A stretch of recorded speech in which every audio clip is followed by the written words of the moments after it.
Netflix की most popular series squid game के हर तरफ चर्चे हैं और होंगे भी क्यों नहीं। यह सीरीज है ही इतनी ज़बरदस्त। ये सीरीज नेटफ्लिक्स की one of the most popular series बन चुकी है। आज की इस वीडियो में हम आपको इस सीरीज के बारे में कुछ फैक्ट्स बताएंगे जो आप नहीं जानते होंगे। तो चलिए शुरू करते हैं, लेकिन इससे पहले हमारे चैनल को सब्सक्राइब कर लें। नंबर 1, इस सीरीज की सबसे पहली गेम थी रेड लाइट ग्रीन लाइट, और इस गेम में ये डॉल रोबोट भी थी। क्या आपको पता है कि ये सिर्फ इस सीरीज के लिए नहीं बनी थी, बल्कि ये एक रियल डॉल है, और ये डॉल फुली मेटल से बनी हुई है जो कि साउथ कोरिया के एक म्यूजियम में है, और इस डॉल को स्पेशली रेंट पर लिया गया था सिर्फ इस सीरीज के लिए। वैसे इस डॉल का नाम है मोगुनगुआ। नंबर 2, जब गेहूं जीत कर बाहर आता है तो अपना अकाउंट नंबर चेक करता है और वहां पर हमें उसका बैंक अकाउंट नंबर भी नजर आता है। ये अकाउंट नंबर असली नंबर है, और ये अकाउंट इस शो के प्रोड्यूसर्स में से किसी एक का था। शो के हिट होने के बाद फैंस ने इस अकाउंट में पैसे डोनेट करना शुरू कर दिए, और बहुत सारे फैंस ने एग्जैक्टली 456 डोनेशन अमाउंट में डोनेशन किया था, और ये तो आपको याद ही होगा कि 456 गेहूं का नंबर था। नंबर 3, हर गेम के शुरू होने से पहले आपने एक म्यूजिक तो सुना होगा। वो म्यूजिक साउथ कोरिया के स्कूल्स में बहुत ही ज़्यादा कॉमन है, जहां बच्चों को फ्लूट पर यह म्यूजिक सिखाया जाता है, और शो के डायरेक्टर ने भी बचपन में यह म्यूजिक बजाना सीखा था, इसीलिए उसने हर गेम से पहले इस म्यूजिक को यूज़ करना सही समझा। नंबर 4, सबसे ज़्यादा डिफ़िकल्ट और शॉकिंग गेम थी ब्रिज गेम। शो के बिहाइंड सीन में हमें पता चलता है कि यह ब्रिज 1.5 मीटर की हाइट पर था, लेकिन CGI की मदद से ये डिस्टेंस ज़्यादा बना दिया गया।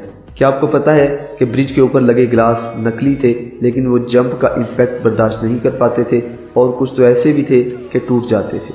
और इसी बात का डर सभी एक्टर्स के चेहरों पर दिखाई देता था। जो सीन्स हमें ब्रिज गेम में दिखे, उनमें सब एक्टर्स के चेहरों पर डर असली था, ना कि एक्टिंग, और इसी वजह से वो सीन बहुत ज़्यादा रियल लग रहे थे।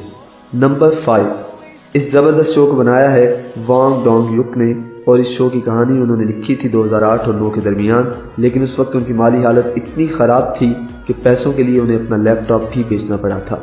और वांग का यह भी मानना था कि यह स्टोरी 2008 के टाइम के लिए ठीक नहीं थी।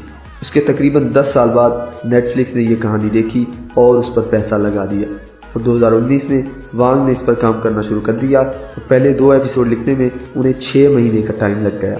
उस वक्त इस शो का नाम था राउंड 6। और सबसे हैरानकुन बात तो यह है कि शो का क्रिएटर, राइटर और डायरेक्टर एक ही इंसान है, वांग डोंग युक। नंबर 6, एक एपिसोड में हमें यह दिखाया गया है कि बहुत से लोग अजीब से मास्क पहनकर एक पार्टी एंजॉय कर रहे हैं, और उन सबको VIPs कहा जाता है। वैसे क्या आपको पता है कि ऐसा इवेंट और ऐसे मास्क असली दुनिया में भी होते हैं। 1967 में दुनिया की सबसे अमीर फैमिली रॉथस्चाइल्ड फैमिली ने एक सीक्रेट पार्टी ऑर्गेनाइज करवाई थी कुछ स्पेशल लोगों के लिए, जिन्हें एलिट्स कहा जाता था। इस पार्टी में बहुत सी अजीब चीजें होती थीं, जैसे कि वेटर बिल्लियां बनकर आते थे, ड्राइड कछुए टेबल पर रखे जाते थे। उसके अलावा और भी बहुत सी अजीब चीजें होती थीं जो हम आपको यहाँ नहीं बता सकते। इस पार्टी की बहुत सारी तस्वीरें सामने आई हैं, और इस तस्वीर में ये आदमी है सल्वाडोर डाली। और आप ये जानकर हैरान होंगे कि सल्वाडोर डाली ही की शक्ल पर इस शो में इस्तेमाल होने वाले मास्क बने हैं, और सल्वाडोर डाली बहुत कमाल के पेंटर भी माने जाते हैं। इस सीक्रेट पार्टी में लोग वैसे ही मास्क पहनते थे जैसे इस शो की VIP पार्टी में पहनते हैं। यह भी कहा जाता है कि ऐसी पार्टीज आज भी खुफिया तौर पर होती हैं। नंबर 7, गिहोन का किरदार अदा किया है ली जोंग जे ने, जो कि साउथ कोरिया के बहुत ही ज़्यादा मशहूर एक्टर हैं। ली ने इस शो में बहुत सारे सीन्स खुद ही इम्प्रोवाइज किए हैं। उनके इम्प्रोवाइज किए हुए कुछ सीन्स हम आपको दिखाते हैं।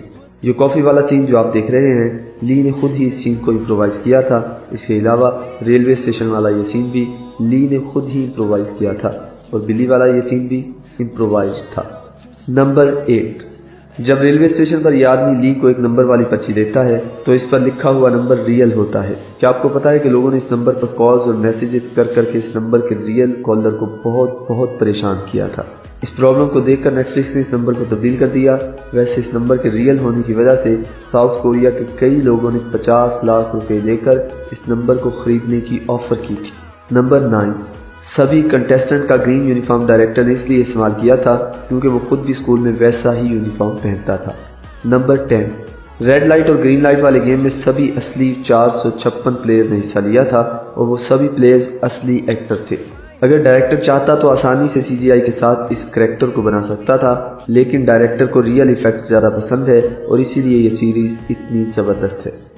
دوستو آج کی یہ ویڈیو آپ کو کیسی لگی؟ اپنی رائے کا اظہار کامنٹ باکس میں ضرور کیجیے گا، اور اس گیم کے بارے میں آپ کے کیا تاثرات ہیں ہمارے ساتھ ضرور شیئر کریں، اور جانے سے پہلے ہمارے چینل کو سبسکرائب کریں۔